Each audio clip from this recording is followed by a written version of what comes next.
తస్మై శ్రీ గురవే నమః. శ్రీచైతన్య మనోభీష్టం స్థాపితం येन భూతలే స్వయం రూపः కదా మह्यं దదాతి స్వపదాంతికం. వందేహం శ్రీగురో శ్రీయుతాపతకమలం శ్రీగురుం వైష్ణవాంశ్చ శ్రీరూపం సాగ్రజాతాం సహగణా రఘునాథాన్వితం తం సజీవం సాద్వైతం సావధూతం పరిజనా సహితం కృష్ణ చైతన్యదేవం శ్రీరాధా కృష్ణపదాం సహగణా లలితా శ్రీ విశాఖాన్వితాంశ్చ. హే కృష్ణ కరుణా సింధు దీనబంధో జగత్పతే గోపేశ గోపికా కాంత రాధాకాంత నమోస్తుతే. తప్త కాంచన గౌరాంగీ రాధే వృందావనేశ్వరి వృషభానుసుతే దేవి ప్రణమామి హరిప్రియ. నమో విష్ణుపాదాయ కృష్ణప్రేష్టాయ భూతలే శ్రీమతే భక్తివేదాంత స్వామిన్ ఇతి నామినే. నమస్తే సారస్వతే దేవే గౌరవాణి ప్రచారిణే నిర్విశేష శూన్యవాది పాశ్చాత్య దేశతారిణే. వాంఛా కల్పతరుభ్యశ్చ కృపా సింధుభ్య ఏవ చ పతితానాం పావనేభ్యో వైష్ణవేభ్యో నమో నమః. జయ శ్రీ కృష్ణ చైతన్య ప్రభు నిత్యానంద శ్రీ అద్వైత గదాధర శ్రీవాసది గౌర భక్త వృంద. హరే కృష్ణ హరే కృష్ణ కృష్ణ కృష్ణ హరే హరే హరే రామ హరే రామ రామ రామ హరే హరే. హరే కృష్ణ. ఒక్క నిమిషం.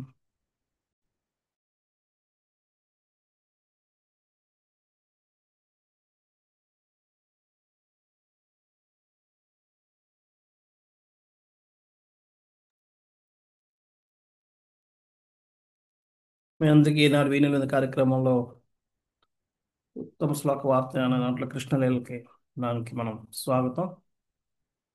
మనం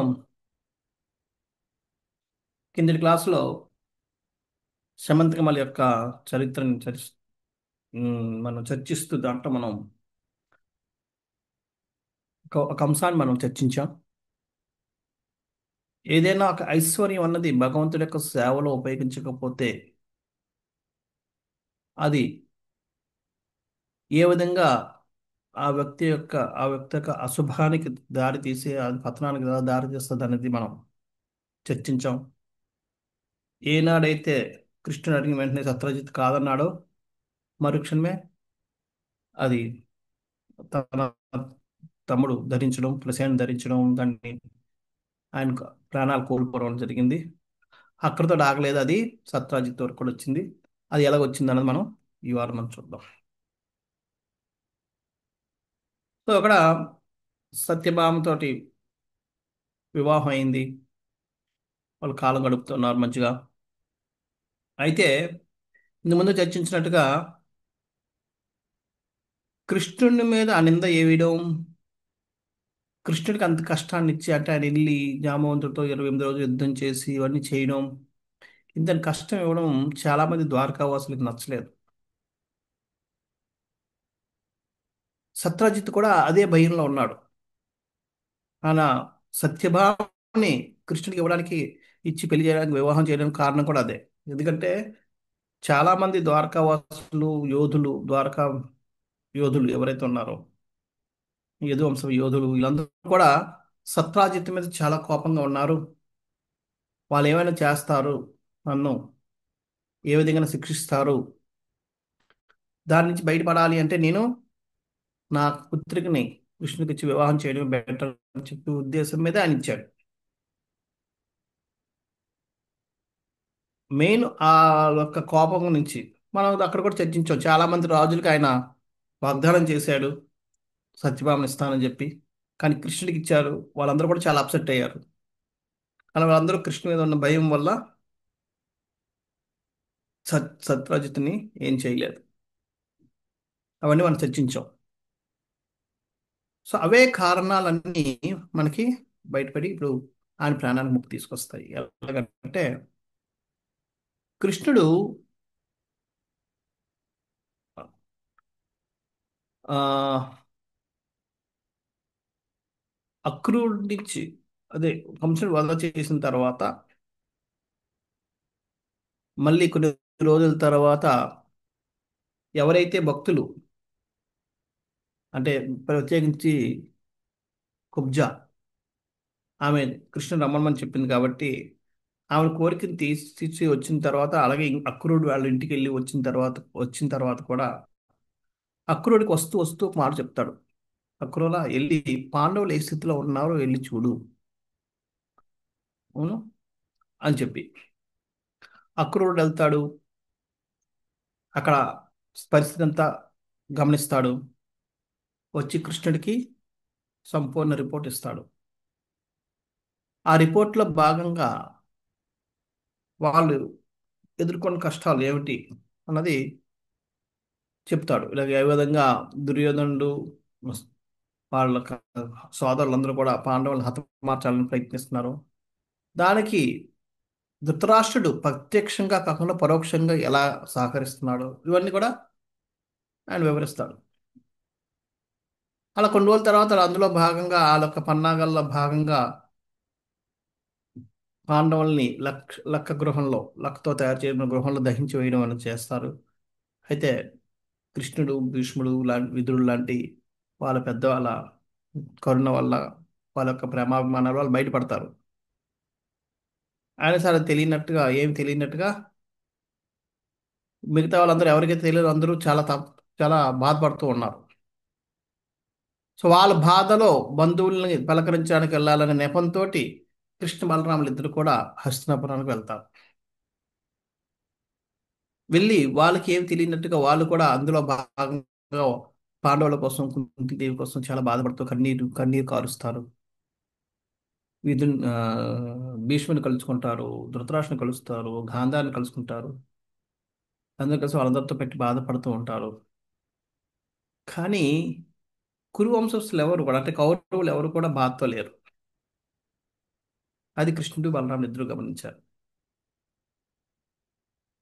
సో అలాగా వాళ్ళు వెళ్ళి ఆ కృష్ణుడు అస్త్రాపురంలో కొన్ని రోజులు ఉన్నాడు. ఇదే సమయంలో దీన్ని ఆసరాగా తీసుకొని ఎవరైతే సత్రాజిత్ అంత పడదో వాళ్ళందరూ కూడా సత్రాజిత్ని చంపాలని చెప్పి చేస్తారు. అందులో ప్రముఖ పాత్ర వహిస్తారు అక్రూరుడు, కృతవర్మ. అక్రూరుడు, కృతవర్మ ఇద్దరు కూడా కృష్ణుడి యొక్క భక్తులు అయినప్పటికీ కూడా వాళ్ళు చేస్తారు. వాళ్ళు ఎవరిని, శతధన్వ అని చెప్పి ఒక యదువంశపు యోధుడే, యదువంశపు కులస్తుడే, కానీ చాలా పాపి, యూనో అధర్మపరాయణుడు, చాలా మొండివాడు, గర్వితుడు. ఆయనకు కూడా సత్రాజిత్తు మాటిస్తాడు, సత్యభామనే నీకు ఇచ్చి పెళ్లి చేస్తాను. ఎందుకంటే ఆయన సతధనం వెళ్ళి సత్రాజిత్ అడుగుతాడు, నేను మీ అమ్మాయిని వివాహం చేసుకోవాలని చెప్పి. సత్రాజిత్ అంటాడు, అరే నీలాంటి ఒప్పది ఇంకెవరికి ఇస్తాను, అది నా అదృష్టం, నేను అల్లుడు చేసుకోవడం, తప్పనిసరిగా ఇస్తాను, వెయిట్ చేయని చెప్తాడు. సో ఈ విధంగా మాట ఇచ్చేటప్పటికి అది ఎప్పుడైతే కృష్ణుడికి ఇచ్చి పెళ్లి చేశాడో శతధన్వకి చాలా నప్పడం లేదు. శతధన్ ప్రతీకారం కోసం చూస్తున్నాడు, ప్రతీకారం ఎలా తీర్చుకోవాలని చెప్పి. దాన్ని అక్రూరుడు, కృతవర్మ ఇద్దరు కూడా పసిగట్టారు. వాళ్ళు కూడా సత్రాజిత్తుని యూనో చంపాలని ఉన్నారు దీంట్లో, అంటే వాళ్ళు కూడా ఏదో ఒకటి చేయాలని చెప్పి. అయితే ఇక్కడ వర్ణిస్తారు, సత్రాజిత్తుని చంపడానికి వెనకాతల సమంతకమణి మణిని తీసుకోవాలని కాదు వాళ్ళు.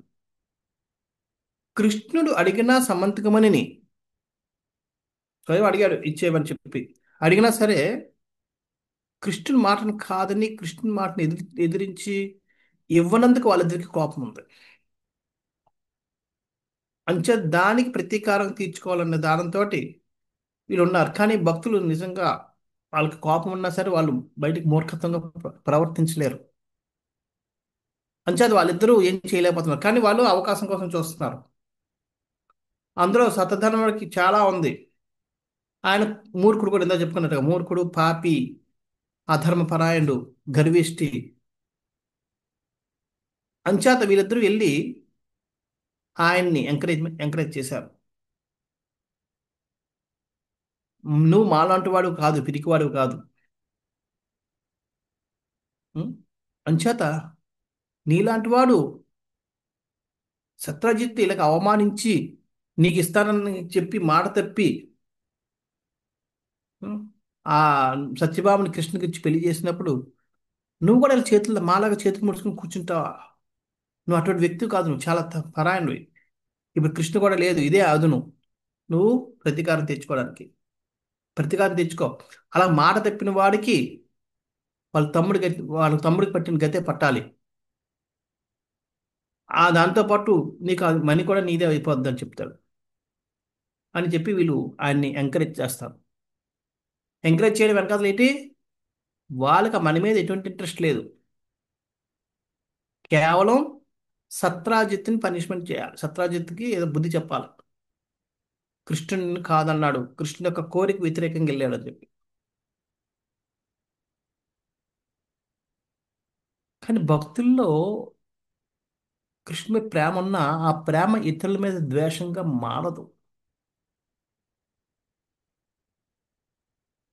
ఇతరులు ద్వేషిస్తే ఆ భక్తులు అవ్వలేరు. భక్తులు అన్నవారు ఎప్పుడు కూడా ఎవరి మీద ద్వేషం ఉండదు.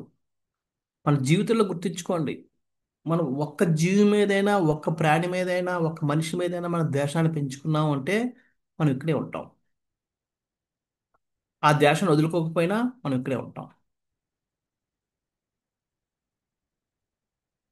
మనం అందరినీ ద్వేషించాల్సిన అవసరం లేదు. ఒక్క వ్యక్తిని మనం ద్వేషించిన చాలు. మన బంధాలు మనం తెంచుకోలేదు. అన్నీ ఎగరడానికి రెడీ, కానీ ఒక తాడు మాత్రం పెట్టుకొని కింద పెట్టుకుని కూర్చున్నాం. అంచేత భక్తులు నిలబడి ఎవరి మీదగా ద్వేషం అన్నది ఉండదు.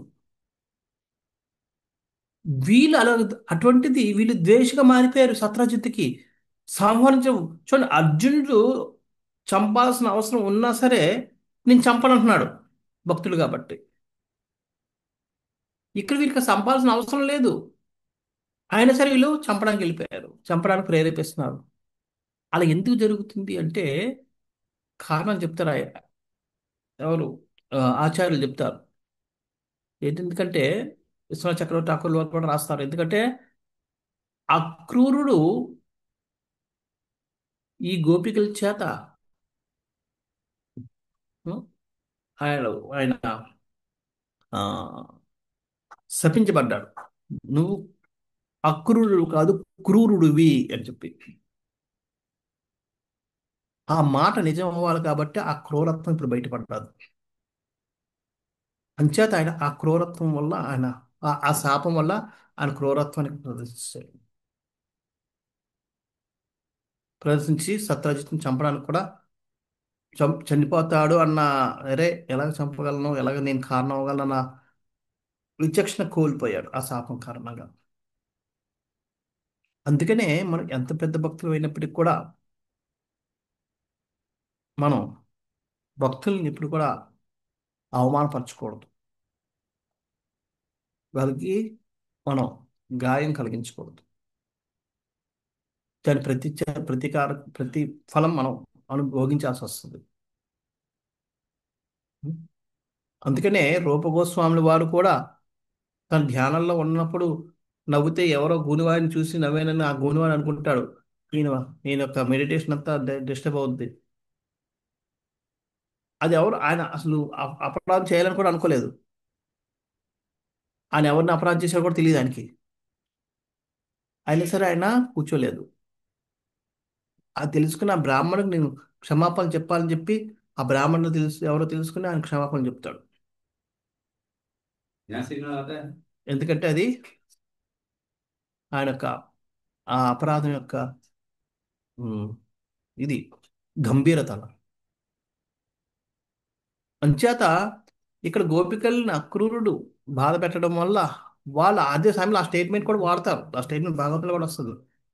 నువ్వు అక్రూరుడు కాదు క్రూరుడు అని చెప్పి మమ్మల్ని ఇంత వ్యధకి గుర్తు చేస్తున్నావు అని చెప్పి. ఆ క్రూరత్వం ఇక్కడ బయటపడి అది ఈయన రూపంలో వచ్చింది. మరి కృతవర్మ ఎందుకు? కృతవర్మ కూడా భక్తుడే, కృష్ణుడు భక్తుడు. కృతవర్మ కూడా కృష్ణుడి ప్రాణం. మరి కృతవర్మ ఎందుకంటే కృతవర్మ కృష్ణుడు భక్తుడు అయినప్పటికీ కూడా కంసుడితో ఎక్కువగా సాంగత్యంగా ఉండేవాడట. కంసుడి వెనకాల తిరుగుతుండేవాడు, కంసుడితో ఉంటుండేవాడు. అంచేత చెడు సావాసం అనేది భక్తికి విషపూరితమైంది.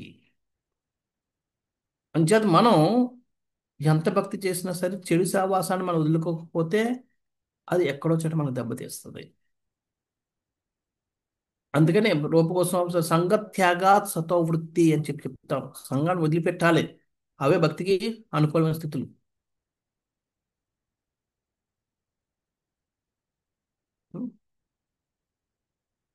అలాగే జనసంగస్య అది భక్తికి. అటువంటి జనులు ఇటువంటి ఆ లౌకిక భావంలో లౌకిక కోరికలతో ఉన్న జనుల యొక్క ఆ సంఘం అన్నది భక్తికి వినశ్యతి, భక్తిని నశింపజేస్తుంది. ఇంకా కృతవర్మ ఇక్కడ క్రూరంగా మా ప్రవర్తించడానికి కారణం ఆయన సాంగత్యం. అక్రూరుడు క్రూరం ఇలాగ క్రూరత్వంగా ప్రవర్తించిన కారణం ఆయన భక్తుల్ని కష్టం కలిగించడం, భక్తులకి కష్టం కలిగించడం. మనం ఈ రెండు జీవితంలో విచ్చలవిడిగా చేస్తూ ఉంటాం భక్తి జీవితంలో. అందుకనే మన భక్తి ఎప్పుడు కూడా కుంటినట్టు నడుస్తూ ఉంటుంటుంది. కొన్ని రోజులు బాగా జరిగినా సరే మళ్ళీ మళ్ళీ చేయాలనిపిస్తే కష్టతరంగా ఉంటుంది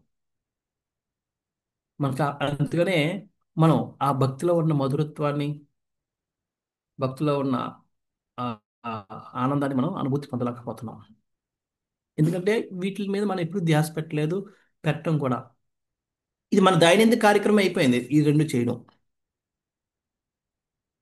అంచేత మనకు తెలియకుండానే మనం ఈ భక్తిలో ఉన్న ఆనందాన్ని వీటిని మనం కోల్పోతున్నాం.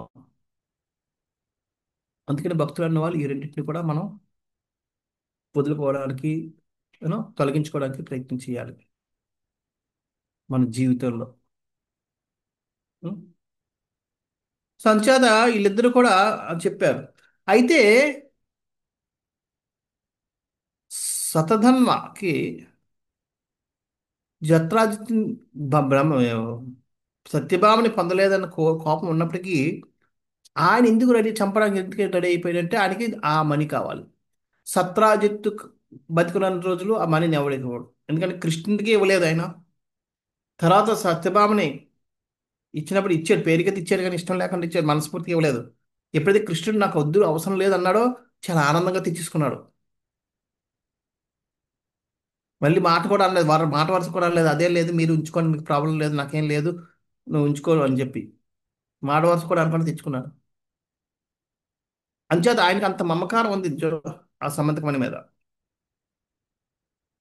అంచేత సత్రాజిత్ ఉంటుండగా సమంతమని ఆయన ఎవరికి ఇవ్వడు. అంచేత సమంతకమణి పొందాలి అంటే సత్రాజిత్ని తీయాలి. వీళ్ళు కూడా ఎంకరేజ్ చేస్తున్నారు. దాంతో ఆయన నిర్ణయం డిసైడ్ అయిపోయాడు. డిసైడ్ అయిపోయి ఒకరోజు రాత్రి ఎప్పుడైతే అందులో కృష్ణుడు కూడా లేడు ఇప్పుడు, ఒకరోజు రాత్రి వెళ్ళి రాత్రి పడుకున్నవన్నీ చంపేస్తాడు. ఆయనకున్న సేవకులు, ఎవరైతే సేవకురాలు ఉంటారు కదా వాళ్ళందరూ గట్టిగా కేకలేసి సత్యభామ చూస్తారు. చూస్తే తండ్రి చనిపోయి ఉంటాడు. అంతేకాకుండా సత్యనారాయణ ఏం చేస్తాడు, వెళ్ళి ఆ పూజా మందిరంలోకి వెళ్ళి ఆ సంబంధం పట్టుకుని వెళ్ళిపోతాడు. చెప్తాడు ఏ విధంగా అంటే ఒక జీవి బలిని తీసుకెళ్ళడానికి ఒక అంటే కసాయివాడు నేను వధశాలలో తీసుకెళ్ళినప్పుడు ఆ జీవి చాలా లాగుతూ ఉంటుంది ఆయన బలవంతంగా తీసుకెళ్ళి పెట్టి కోసేస్తాడు. అదే విధంగా సత్రాజిత్ ఎంత వధించుకోవాలని చెప్పినా సరే కనికారం కూడా లేకుండా ఆయన వేడుకున్నాడో మరి ఏం చేశాడు ఏం కూడా కనికారం లేకుండా ఆ జీవిని ఎలాగైతే మనం లాక్కెళ్ళి కరుణ కటాక్షాలు లేకుండా పెట్టి చంపేస్తారో కసాయివాడు, అదే విధంగా సత్రాజిత్ని కూడా లాక్కెళ్ళి అదే విధంగా పడుకున్నవాడిని ఆయన మరి బతిమలాడి ఉండి ఉంటాడు లేదా ఏం చేసి ఉంటాడో తెలియదు, మనవన్నీ అంత చెవలేదు. కానీ అదే విధంగా కరుణ చూపించకుండా సత్రాజిత్ని సత్యధర్మ చంపేశాడు. ఒక కసాయవాడు ఒక జీవిని జంతువుని ఎలాగైతే చంపుతాడో పశువుని, అదే విధంగా సత్రాజిత్తుని సత్వరం చంపాడు. అవి చూసి ఆమె చాలా ఏడుస్తారు సత్యభామ. ఇక్కడ చెప్తారు విశ్వనాథ్ చక్రటాకులు వారి ఒక వివరణ ఇస్తారు. సత్యభామ ఒక్కతే వస్తుంది అక్కడికి, ఎందుకంటే అప్పటికే సత్రాజిత్ యొక్క భార్యలు అందరూ చనిపోయారట, ఆయన ఒక్కడే బతుకున్నాడు. చిత ఆయనకి ఇంకెవరు లేరు, కొడుకులు లేరు, సత్యభామ ఒక్కతే ఉంది, ఇంకెవరు కూడా లేరు. ఆయనకున్న ఆస్తంతా సత్యభామే. కొంచెం సత్యభామ అక్కడే ఉంది, ఎందుకంటే కృష్ణుడు ద్వారక వెళ్ళాడు కాబట్టి జనరల్గా కూతుర్లకు అవకాశం ఉంటే కన్నవారింటికి వెళ్ళాలనుకుంటాం. అందులో అదే ఊరు ద్వారక ఇద్దరిది. చేత ఆమె అక్కడే ఉంది. ఏడుస్తూ నిర్ణయించుకుంటారు దీన్ని దహన సంస్కారాలు చేయను, కృష్ణుడు వచ్చే వరకు దీన్ని ఇక్కడే ఉంచుతానని చెప్పి ఆ ఒక పెద్ద నూనెలో నూనెలో పోసిన ఒక ఆ, వెసలు అంటే ఒక గిన్నెలో గిన్నెలో అది పెట్టేలాంటిది చేసి దాంట్లో ఆ నూనెలో నిండిన దాంట్లో ఈ శరీరం నుంచి ఆమె స్వయం ఇంద్రప్రస్థకి వెళ్తుంది, అదే హస్తినాపురానికి కృష్ణుడికి వెళ్ళి చెప్పాలని చెప్పి. ఇక్కడ చాలా మంది ఒక ప్రశ్న అడగచ్చు, ఆమె వెళ్ళాల్సిన అవసరం ఏంది, కౌరు పంపిస్తే కృష్ణుడు వచ్చేస్తాడు కదా.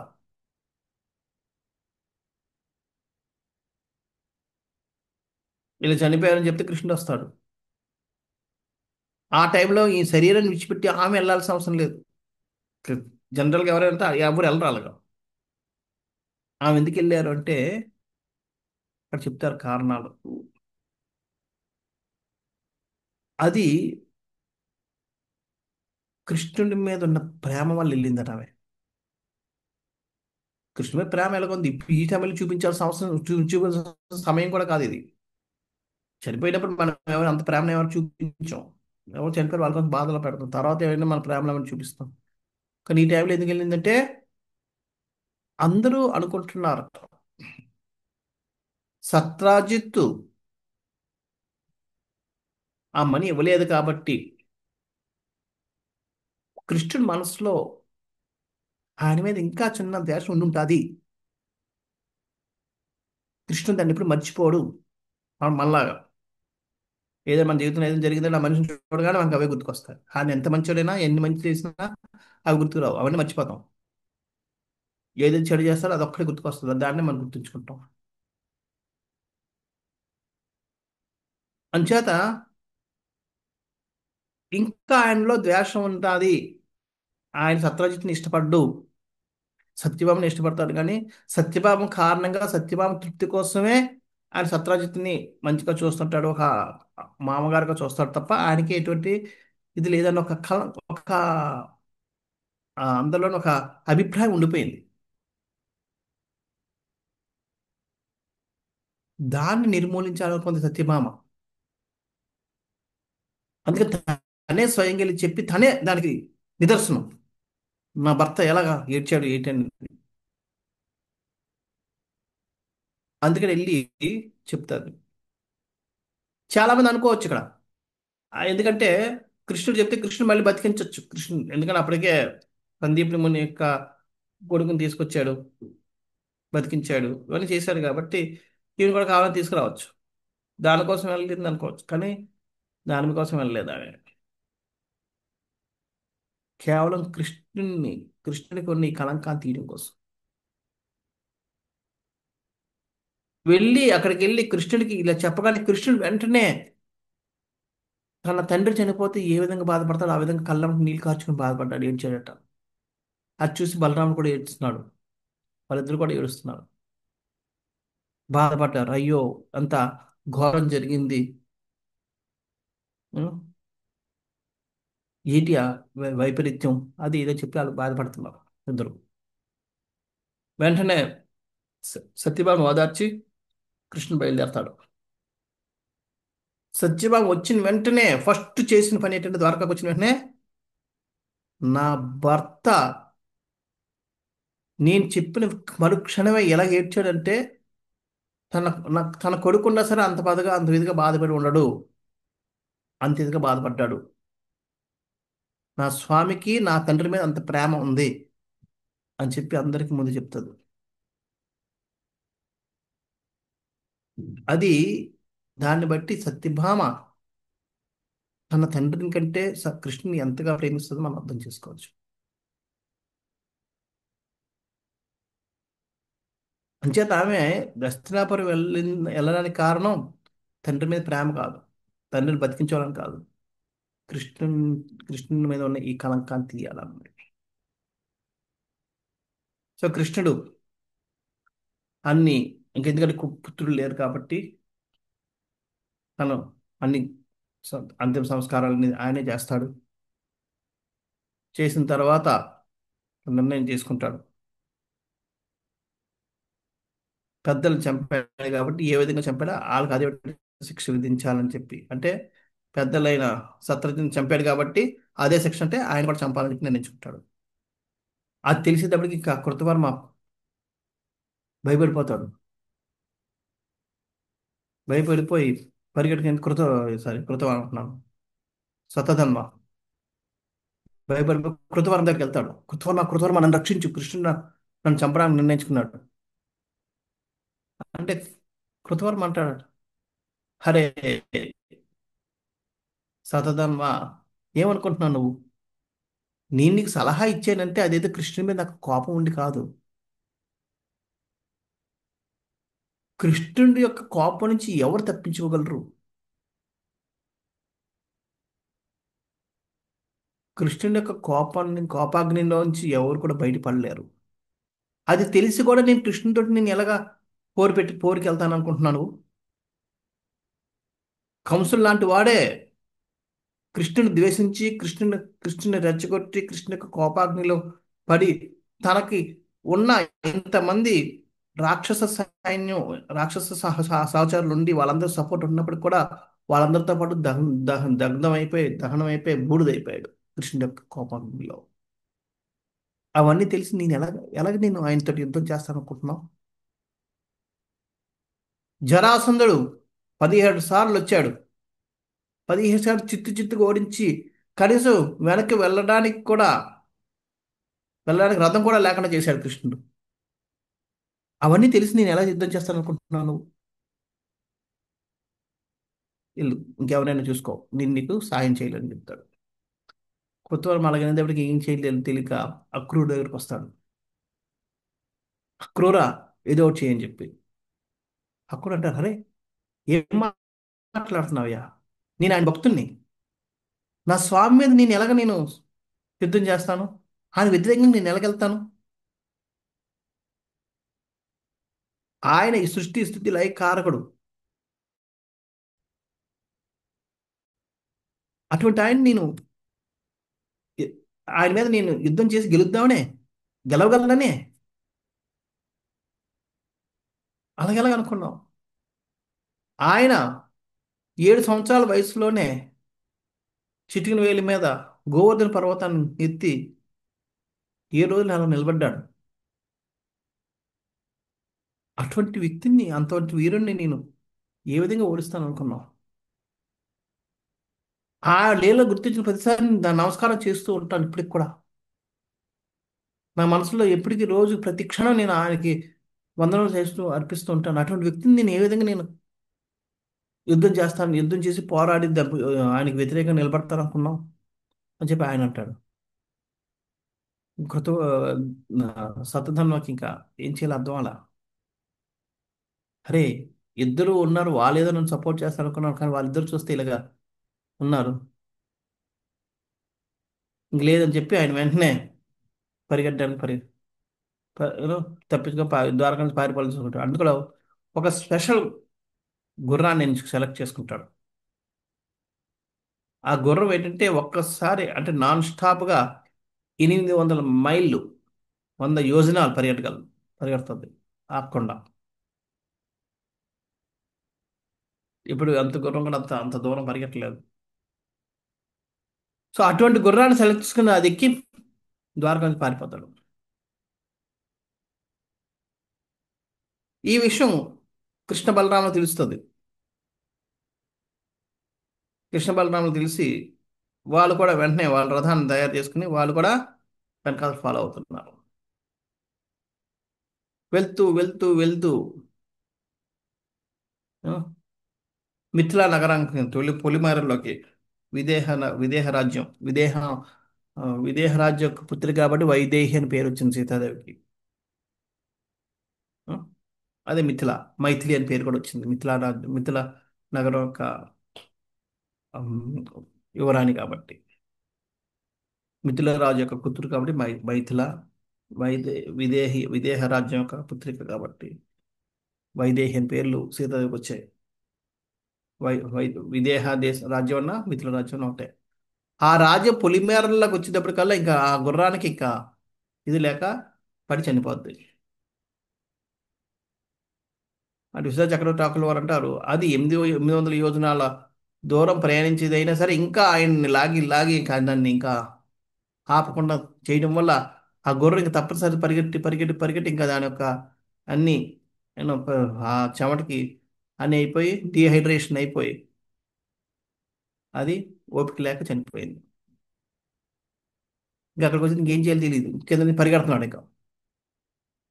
పరిగెడుతున్నప్పటికీ ఇంకా కృష్ణ బలరాముడు ఇద్దరు కూడా యుద్ధ నీతి ప్రకారం రథం లేనప్పుడు వీళ్ళు కూడా రథం మీద యుద్ధం చేయకూడదు కాబట్టి వీళ్ళు కూడా దిగి వీళ్ళు పరిగెడుతుంటారు.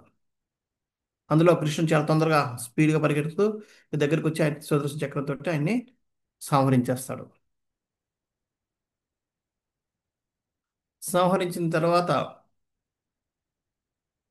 కృష్ణుడు వెళ్ళి ఆయన మొత్తం అన్ని వెతుకుతున్నాడు అనమాట. జోబ్ పాకెట్లు అన్నీ ఎక్కడేం దొరకలేదు. అంటే సమ్మతిగా మనీ ఉందేమో అని చెప్పి. అప్పుడు కృష్ణుడు అంటాడు, అన్నా సోదరా, మనం ఈయన్ని నిరుపయోగంగా చంపడం వల్ల మనకి ఉపయోగం ఏం లేదు. ఎందుకంటే ఈయన దగ్గర మనీ లేదు అని చెప్పి. అంటే అప్పుడు బలరాముడు అంటాడు, అంటే దీని అర్థం ఏంటంటే ఈయన ద్వారకలో ఎవరి దగ్గర ఉంచుంటాడు. నువ్వు ద్వారకకి వెళ్ళి వాళ్ళు ఎవడో కనుక్కో, నేను ఇక్కడే ఉంటాను అంటాడు. ఉం? ఇక్కడే ఉంటాను, నా భక్తుడు ఆయన ఈ మిథిల రాజు దగ్గర నేను కొన్ని రోజులు ఉండి వస్తానని చెప్పి చెప్తాడు.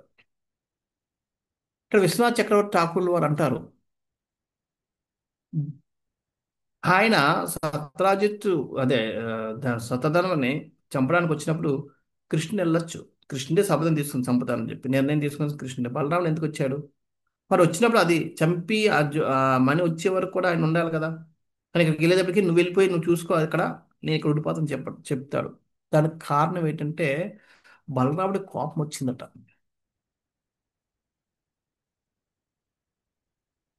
ఎందుకు కోపం వచ్చింది? కృష్ణ,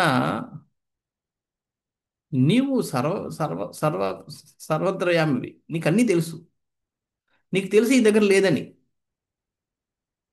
ఇవన్నీ ఈ దగ్గర లేదని నీకు తెలుసు అది. కానీ నన్ను భ్రమలో పెట్టేసావు నువ్వు. భ్రమలో పెట్టి నీకేం తెలియనట్టు నువ్వు వస్తే నేను కూడా వచ్చేసాను. ఈ దగ్గర లేదని తెలిసి నన్ను నన్ను భ్రమలో పెట్టి నన్ను మోసం చేసావే. అంచేత ఓ నువ్వే చూసుకో ఏదేదో, నాకెందుకు, నీ దాంట్లో నేనెందుకు దూడడం అని చెప్పి ఆయన కొద్దిగా ఆ కోపంతో నేను రాను, నువ్వు వెళ్ళు, నీతో నేను రాను, నువ్వు వెళ్ళు, నేను ఇక్కడ ఉంటా అని చెప్పి ఉండిపోయాడట. ఉం?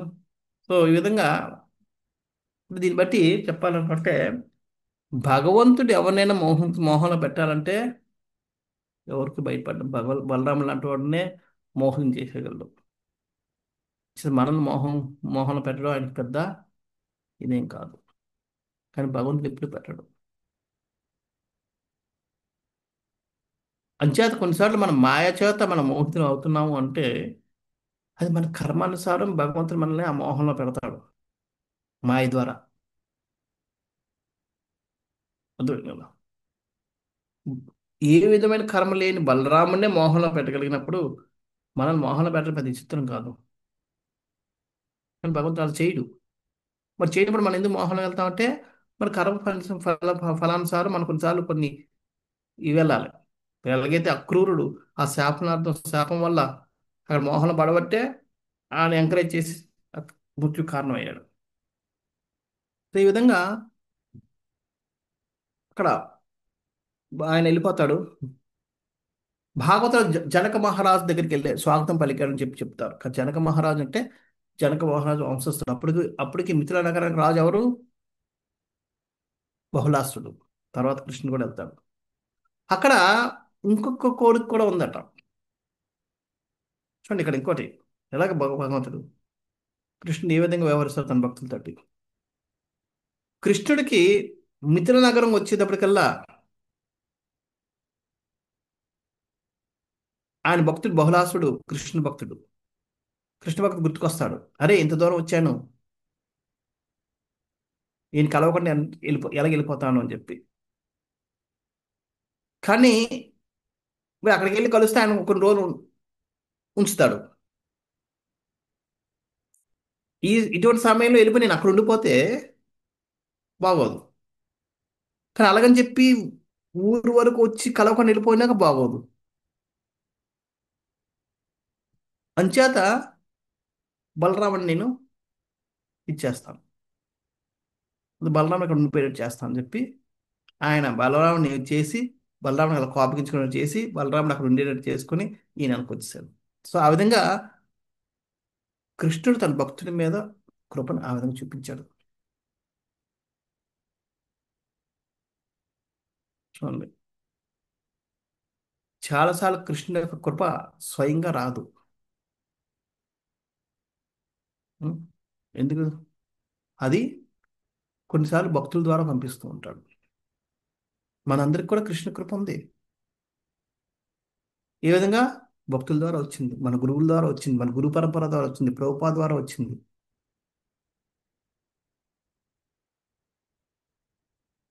మనం ప్రతిరోజు కూడా మన శిక్ష గురువుల ద్వారా, మన తోటి వైష్ణవుల ద్వారా మనం ఆ కృపను పొందుతూనే ఉన్నాం. ఎప్పుడైతే మనం దాన్ని గుర్తించగలుగుతామో మనం భక్తిలో సరైన మార్గంలో నడుస్తున్నట్టు. ఎప్పుడైతే దాన్ని గుర్తించలేకపోతున్నామో ఇంకా మనలో ఆ స్వార్థపూరిత భావం ఉంది, ఆ కృతజ్ఞత భావం మనలో రాలేదు. ఇంకా మనం ఏదో కృష్ణుడు వేరే రకంగా రావాలని ఆలోచిస్తున్నాం. మనకు కృష్ణుడు ఇస్తున్న కృపను మనం గుర్తించలేకపోతున్నాం అని అర్థం. అంచేత ఇక్కడ బహుళాసు మీద బహుళాసుడి మీద ప్రత్యేక కృప చూపించడం కోసం కృష్ణుడు బలరాముని విధంగా పాపగించుకొచ్చి చేసుకున్నాడు. సో ఈ విధంగా కృష్ణుడు ఏం చేసినా రకరకాల దాని మీద ఎన్నో ప్రయోజనాలు జరుగుతూ ఉంటాయి. సో మళ్ళీ వెనక్కి వచ్చేసాడు. వెనక్కి వచ్చి సత్యభామకు చెప్తాడు, అయ్యో సత్యభామ, ఆ, నేను నీ తండ్రి గారి ప్రాణాలను కానీ నీ తండ్రి గారి ఆ మనీని కానీ వెనక్కి తీసుకెళ్ళలేకపోయాను. కానీ ఒకటి మాత్రం, మీ తండ్రి చంపిన వాడిని మాత్రం మీ తండ్రి దగ్గరికి పంపించేశానని చెప్పి చెప్తాడు. ఆ విధంగా ఏదో చెప్పి ఊరటిచ్చి ఆయన సత్యభామ ఊరటిస్తాడు. ఎప్పుడైతే కృష్ణుడు శతధనం చంపేశాడు అన్న విషయం తెలిసిందో అక్రూరుడు, కృతవర్మ ఇద్దరు ద్వారక వదిలి పారిపోతారు భయంతో. రేపు కృష్ణుడు మమ్మల్ని కూడా ఏం చేస్తాడేమని చెప్పి.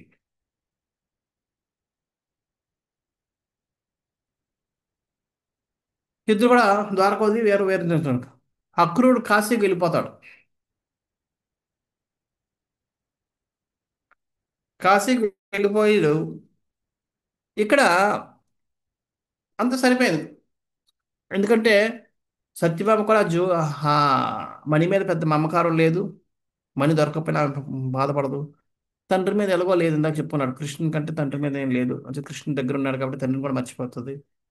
అంటే ఆమె కూడా హ్యాపీయే. కానీ కృష్ణుడు హ్యాపీ కాదు. కృష్ణుడు సంతోషంగా లేడు. కృష్ణ ఇంకా ఆ మణిని ఎలాగైనా పొందాలి. మణిని పొందాలి అంటే మణి ఎక్కడ దగ్గర ఉంది? సారీ, ఆయన సతధన్వ అక్రూరుడి దగ్గరికి అక్రూరు దగ్గర నుంచి వెళ్ళిపోయిన అక్రూరుడు ఎప్పుడు తిరస్కరిస్తాడు, అప్పుడు ఏం చేస్తాడంటే సతధన్వ ఆ మణిని అక్రూరుడికి ఇచ్చి వెళ్ళిపోతాడు. ఉంచమని చెప్పి. ఎలాగంటే ఇవ్వడం తీసుకోమని కాదు, ఉంచు అని. అంటే అర్థం ఏంటి? నేను మళ్ళీ వస్తాను అంటే కృష్ణుడు చంపాలని నిర్ణయించుకున్నా సరే ఇంకా సతధన్వకి ఏదో నేను బతికిపోతాను అన్న ధైర్యం ఉంది. అది మూర్ఖులకే ఉంటుంది. అందుకే ప్రహ్లాద్ అంటాడు, కృష్ణుని చంపాలనుకుంటే ఎవరు బతికించగలరు? కృష్ణుని బతికించగలరని ఎవరు చంపగలరు? రాకే కృష్ణ మారేకే, మారే కృష్ణ రాకే. అంచేత అది అక్రూరుడి దగ్గర ఉందని తెలుసు, కానీ అక్రూరుడు ఇప్పుడు ద్వారక వదిలేసి కాశీకి వెళ్ళిపోయారు. కాశీలో ఉన్నాడు. మరి కాశీలో ఉన్నాడు, కాశీలో ఉన్నవాడిని ఆయన దగ్గర ఉందని ఎలాగా తెప్పించాలి? ఏం చేయాలి? అందుకని కృష్ణుడు ఎలాగోలా తీసి అక్రూరుడు ఆ మణితో వచ్చేటట్టు చేసి మణిని బయట ఆయన దగ్గర ఉందని చెప్పి మనం బయట పెట్టాలని చెప్పి నిర్ణయించుకున్నాడు. అంచేత కృష్ణుడి యొక్క సంకల్పం మీద ద్వారకాలో కరువు కాటకాలు ప్రవేశం జరిగాయి. పాపకృత్యాలు మొదలయ్యాయి. అకాల మృత్యువులు జరుగుతున్నాయి. ఇవన్నీ పెరుగుతుండేటప్పటికి అందరూ అనుకుంటున్నారు జనాలు, ఎందుకంటే అక్రూరుడు లేడు. అక్రూరుడు ఎక్కడుంటే అక్కడ ఇవి జరగవట. అంచేత అక్రూరుడు ద్వారకా వదిలి ఎక్కడికో వెళ్ళిపోయాడు కాబట్టి ఉం, ఇవన్నీ వస్తున్నాయని చెప్పి జనాలు అనుకునేటట్టు చేశాడు కృష్ణుడు. యాక్చువల్గా సర్వ అరిష్టాలకి అరిష్టకుడు, అంటే సర్వ అరిష్టాలని హరించే కృష్ణుడే ఉన్నప్పుడు కృష్ణుడు అక్కడ ఇంకా అరిష్టాలు ఎలాగ వస్తాయి?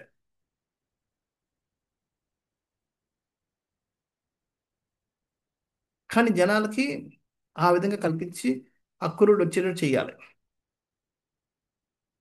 అయితే ఇక్కడ బలరాముడు మిథిలా నగరంకి వెళ్ళి కొన్ని సంవత్సరాలు ఉండిపోయాడు అక్కడ. బలరాముడు ఎన్ని సంవత్సరాలు అక్కడ ఉన్నాడో అన్ని సంవత్సరాలు అక్రూరుడు కూడా కాశీలో ఉండిపోయాడు. అయితే ఇక్కడ ఆచార్యులు వివరిస్తారు ఎందుకు అక్రూరుడే ఎక్కడుంటే అక్కడ ఈ కరువు కాటకాలు కానీ, లేదంటే అకాల మృత్యువులు కానీ, లేదంటే ఈ చెడు చెడు చెడు అశుభ కార్యాలు జరగవు అన్నది ఎందుకు జరుగుతుందని వర్ణిస్తుంటారు. ఏంటంటే ఒకసారి ఇంద్రుడికి కాశీరాజు మీద చాలా కోపం వస్తుంది.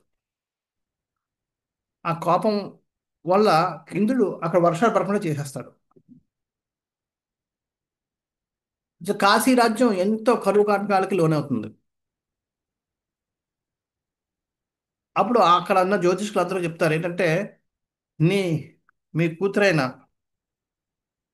గంధిని గంధినిని ఉమ్, మనకి ఎవరైతే స్వఫల్కాకి ఇచ్చి వివాహం చేస్తే నీకు ఈ దీని నుంచి వెళ్ళిపోద్ది. ఎందుకు స్వఫలుడు ఎంతో ఆ పుణ్య పుణ్యకార్యమాలు దాన ధర్మాలు చేసి ధర్మాచరణుడు, అంటే పుణ్యవంతుడు అనమాట. ఆయనకి వెళ్ళి వివాహం చేస్తే మీ కరువు కాటకాలు పోతాయని చెప్పి చెప్తారు. ఆ జ్యోతిష్కుల యొక్క దీని ప్రకారం ఆయన కాశీరాజు తన యొక్క తన కూతురైన గంధిని స్వఫల్కుడికి ఇచ్చి వివాహం చేస్తుంది. వాళ్ళిద్దరికి పుట్టినవాడు అక్రూరుడు. అంచేత స్వపల్కుడు అంత పుణ్యాత్ముడు కాబట్టి ఆయన యొక్క ఆయనలాగా ఈయన కూడా కొద్ది మంచి భక్తుడు కాబట్టి ఆయన గుణాలు ఈయనలో కూడా ఉంటాయని చెప్పి అందరూ అనుకుంటారు. స్వపల్కుడు ఎక్కడ ఉంటే అక్కడ ఉండవు కాబట్టి అదే విధంగా తండ్రి యొక్క వారసత్వం కాబట్టి ఒక్కరు కూడా ఎక్కడ ఉంటే అక్కడ ఉండవు అని చెప్పి జనాలందరూ అనుకుంటుంటారు. సంజాద్ ఇది వాళ్ళ తాతగారు అక్రూరుడికి. అందుకని కాశీ నగరంకి వెళ్ళిపోయి చక్కగా వాళ్ళ తాతగారు ఊళ్ళో ఉండిపోయాడు. ఆయనకి ఎటువంటి మొహమాటం లేకుండా. సో రెండోది ఇంకొక కారణం కూడా చెప్తారు. కృష్ణుడు సంకల్పం చేయడానికి కూడా కారణం ఒకటి మననే కాదు. ఇంకోటి ఏంటంటే, చూడు, అక్రూరుడు తన భక్తుడు అయినప్పటికీ కృష్ణుడు ఈరోజు ఆయన వదిలేశాడు పట్టించుకోకుండా. ఎందుకని? అక్రూరుడు కాశీరాజు యొక్క చెంతకు వెళ్ళాడు కదా. కాశీరాజుకి మనకి కృష్ణుడికి పడదు. కాశీరాజు కృష్ణుడి యొక్క ఆ శత్రువు. అది మనకు తెలుసు. భవిష్యత్తులో మనం చూసుకుంటే అది అర్థం ఉంది.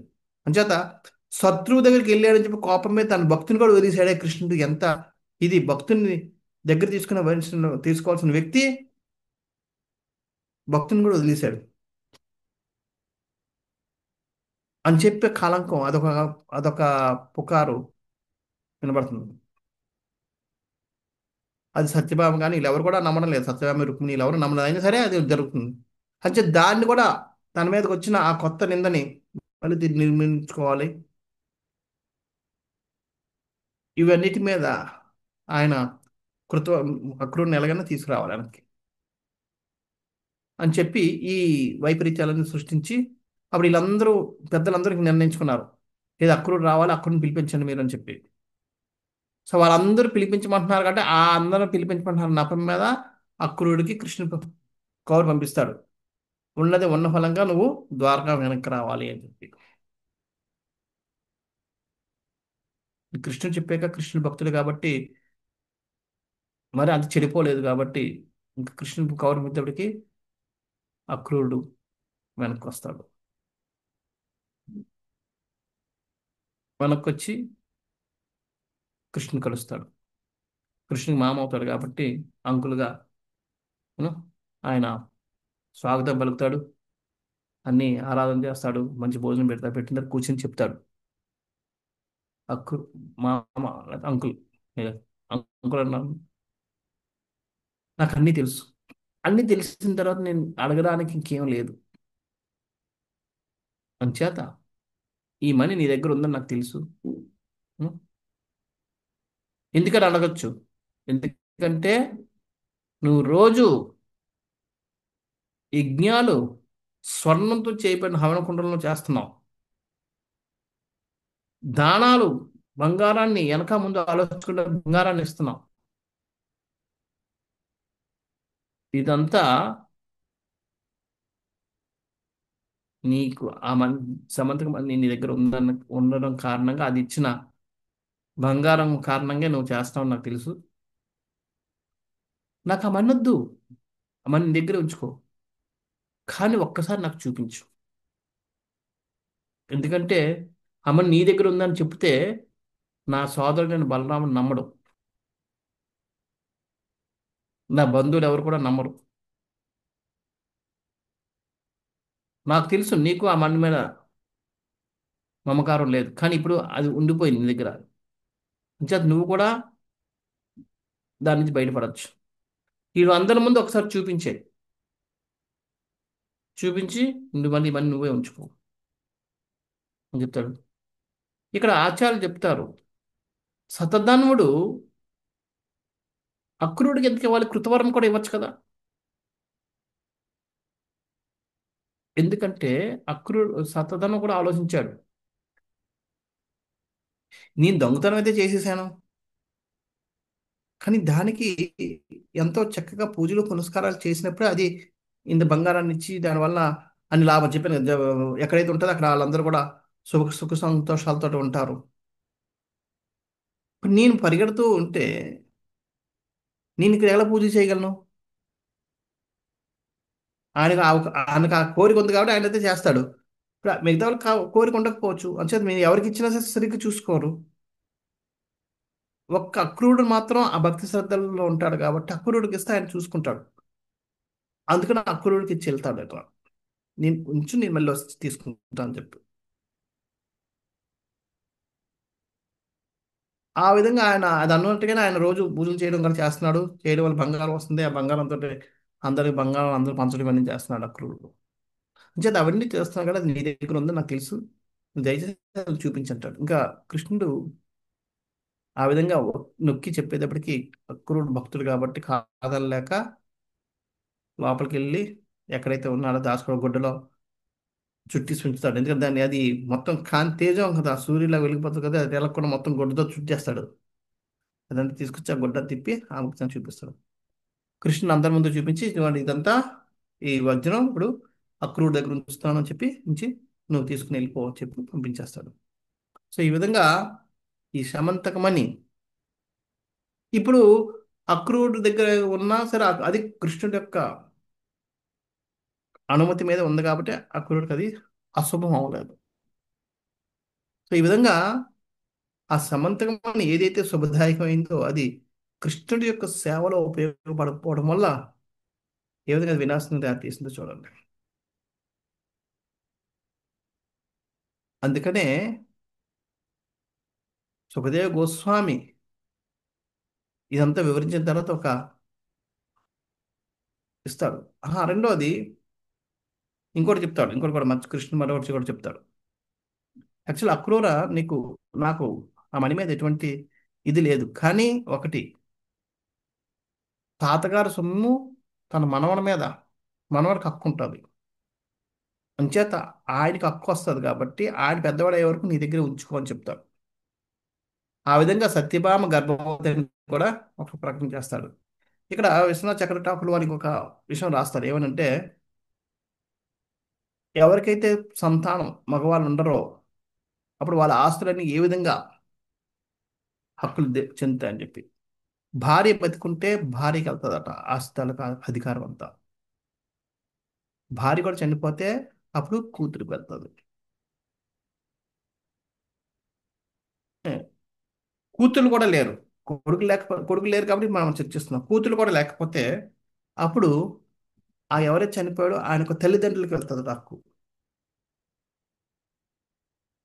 తల్లిదండ్రులు కూడా చనిపోతే, తల్లిదండ్రులు కూడా లేకపోతే అవి చనిపోయిన వ్యక్తికి, చనిపోయిన వ్యక్తికి భార్య లేదు, కూతురు లేరు, కొడుకులు లేరు, తల్లిదండ్రులు లేరు. అప్పుడు వాళ్ళ అన్నదమ్ములకి వెళ్తుందట ఆస్తుల మీద హక్కు. అన్నదమ్ములు కూడా లేకపోతే అన్నదమ్ముల యొక్క కొడుకుల మీద కొడుకులు వస్తుందట. వాళ్ళు కూడా లేకపోయారు అనుకోండి, కొడుకులు కూడా లేరు అంటే అన్నదమ్ముల యొక్క కొడుకులు కూడా లేరు. అప్పుడు అది అదే గోత్రంలో ఉన్న బంధువుల్లో ఉన్న మగవాళ్ళకి వర్తిస్తుంది. అదే గోత్రంలో ఉన్న మగవాళ్ళు కూడా ఎవరు లేరు అనుకోండి బంధువుల్లో, కానీ ఆయన శిష్యులకి వర్తిస్తుంది. సో ఈ విధంగా ఈ వంశం అధికారం ఉంటుంది. అంచేత ఇప్పుడు ఈయన కొడుకులు లేరు కాబట్టి మనవడికి వర్తిస్తుంది. నువ్వు నాకు అది ఆ విధంగా చెప్పి, సో చెప్పి లాస్ట్లో సుఖదేవ గోస్వామి ఇస్తాడు. ఎవరైతే ఈ వృత్తాంతాన్ని శ్రద్ధగా వింటారో, పఠిస్తారో, లేదంటే బోధిస్తారో, లేదా గుర్తించుకుంటారో, స్మరిస్తారో, వాళ్ళకి వాళ్ళ మీద ఉన్న అపనిందలన్నీ పోతాయట. ఆ అపనిందలకి రావడానికి కారణమైన పాపాలు కూడా తొలగిపోతాయట.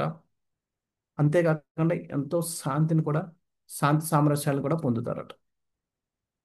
చది సామంతకమని ఒక చరిత్ర అనేది చాలా విశిష్టమైంది. సో ఈ విధంగా మనం 2 రోజులు 2 వారాలు మనం అంటే 2 రోజులు మనం చర్చించాం. చేద్దాం ఆ సుఖదేవ గోస్వామి యొక్క వరప్రదానం వల్ల మనం కూడా ఈ పాప ప్రవృత్తుల నుంచి బయటపడి భక్తిలో ఇంకా స్థితిలో అవ్వాలని కోరుకుంటూ ఇక్కడ నేను ముగిస్తున్నాను. హరే కృష్ణ. ఎవరికైనా ప్రశ్నలు ఉన్నాయా చర్చించిన దాంట్లో?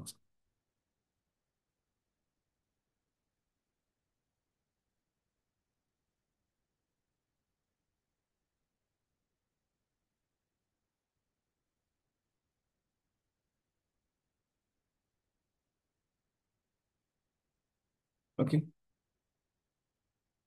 ఎవరికి ప్రశ్న లేదు, ఇక్కడ ఆపుదాం. శ్రీల ప్రభుపాదకి జయ. శ్రీకృష్ణ భగవత్ లీలకి జయ. హరే కృష్ణ. వాంఛాకల్పతరుభ్యశ్చ కృపా సింధుభ్యేవ చ పతితానాం పావనేభ్యో వైష్ణవేభ్యో నమో నమః. అనంతకోటి వైష్ణవులకి జయ. హరే కృష్ణ. हरे Prabhuji, कृष्ण प्रभुजी, दंडवत प्रणाम प्रभुजी। हरे कृष्ण प्रभु, दंडवत प्रणाम। హరే కృష్ణ అనంత. Hare Krishna Prabhuji, Dandavad Pranamam. Thank you, Prabhuji. Hare Krishna. Krishna Prabhuji, Dandavad. Hare Krishna, Prabhuji. Prabhuji, here it's written, anyone who recites, hears, or remembers it, it will drive away his own infamy. What is that meaning? Means నిందలు, అపఖ్యాతి. Okay. Fame is good, positive side. Infame is negative side. You are Oh. famous for negative things. Hey? No. Yeah, well, like that. That's infamy means, not you. Okay. And attain peace. Hmm.